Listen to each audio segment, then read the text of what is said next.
ជំរាបសួរបាទម៉ូតនេះមានបងគាត់បានទិញហើយគាត់សាក់ស៊ូច្រើនមែនទែនបាទហើយសារគាត់តាមដានជាមួយនឹង page ខាងប្អូនជាប្រចាំអញ្ចឹងថ្ងៃនេះបាទចាប់ផ្ដើមថតបាទ update ទៅមួយសំណាង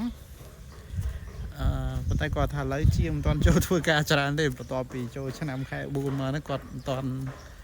មកវិញជុំគ្នាទេអញ្ចឹងក៏មានជាងមួយចំនួនគាត់បញ្ញាប់មកវិញជាងខ្លះក៏គាត់មិនទាន់មកណាអញ្ចឹងចូលឆ្នាំគាត់បានយូរតែឥឡូវយើងអាប់ដេតទៅមួយសំណាងហើយ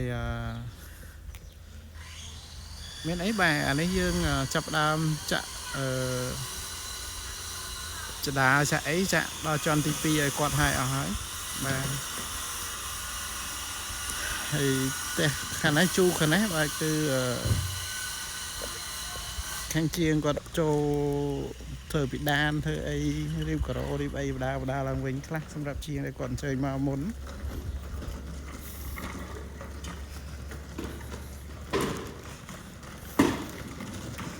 បាទខាងនេះយើងកំពុងឲ្យគាត់ចាក់គ្រឹះក្រោមเวลากូនកាត់เวลากូនកាត់អសល់ពីល្វែងឥឡូវយើងចាប់ផ្ដើមចាក់គ្រឹះក្រោមឲ្យគាត់ហើយក៏មានភ្ញៀវបងមួយគាត់កំពុងចរចាដែរប្រហែលអាចត្រូវហើយនឹងធ្វើការកងត្រានៅក្នុងដើមខែក្រោយហ្នឹងហើយបាទសប្តាហ៍ក្រោយហ្នឹងចឹងវីដេអូនេះខំតែផ្ញើជូនបងចាស់ផ្ទះសម្រាប់ម៉ូតវេលាកូនកាត់ប្លុកថ្មីបាទបានទស្សនាទាំងអស់គ្នាហើយគាត់ស៊ូច្រើនមែនទេបន្ទាប់ពីចូលឆ្នាំហើយយើងក៏បានថតរូបមួយចំនួនដែរដោយសារយើងអត់ទាន់មានអីប្រែប្រួលច្រើនក៏មិនទាន់បានថតធ្វើជាវីដេអូច្រើនវែងឲ្យគាត់បាទតែឥឡូវយើងដើរទៅមើលទាក់ទងជាមួយនឹងប្លុកថ្មីដែលអសល់ពីល្វែងតិច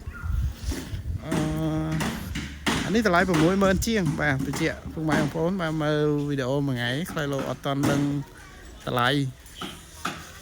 ការតាមដានតែជូនថ្មីអីបាទតម្លៃ60000ជាងផ្លាំងសេ2ស្លឹកម៉ូតនេះយើងអាចធ្វើឡើងទៅលើបានមួយជាន់ទៀតគឺងាយស្រួលអត់ចាំបាច់អ្នកចិត្តខាងអីឡើងមិនយើងឡើងបានអីទេអត់ទេអានេះយើងមានលុយយើងអាចធ្វើឡើងបានម្នាក់ឯងបានងាយស្រួលហើយមើលនីវ៉ូកម្ពស់ផ្ទះបងប្អូនគឺខ្ពស់ស្រឡះគឺខ្លាំងមែនតើចឹងឡើយយើងទៅមើលប្លុកថ្មីឲ្យហើយតើការសាងយើងដល់ណាហើយ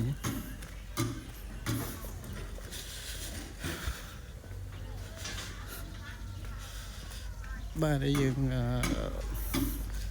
គ្រឹះក្រោមចាក់ហើយឡើយយើងរៀបចំក្បាត់ធ្នឹម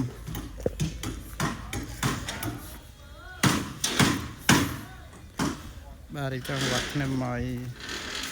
ដើម្បីពលឿនការសាងសង់ឲ្យឡើងមកព្រមគ្នាវិញតែនេះសល់ដីចំហៀងថាជាកន្លះម៉ែត្រទៀតនេះផ្ទះនេះចឹងផ្ទះនេះគឺភ្ញៀវយកហើយផ្ទះជាប់លបងព្រំនេះចឹងយើងនៅសល់ផ្ទះទី2ទី3នេះតែគាត់ថាមានភ្ញៀវមួយកំពុងចរចាមួយដែរចឹងបងប្អូនចំណាប់អារម្មណ៍អាចរុះរាន់ឡើងបាទនេះខាងក្រោយផ្ទះមានន័យថានៅក្នុងគម្រោងគឺយើងប្រើឥដ្ឋ20មួយជុំមិនថាម៉ូតវេលាកូនកាត់ឲ្យមានតម្លៃធូរក៏យើងផ្ដោតទៅលើគុណភាពសំណង់ឲ្យ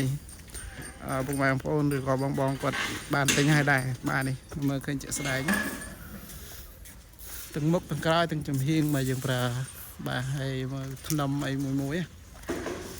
នេះចូលចេះមើលឃើញធ្នឹមច្បាស់មែនទេនេះធ្នឹមមួយគឺញាក់សាច់តែម្ដង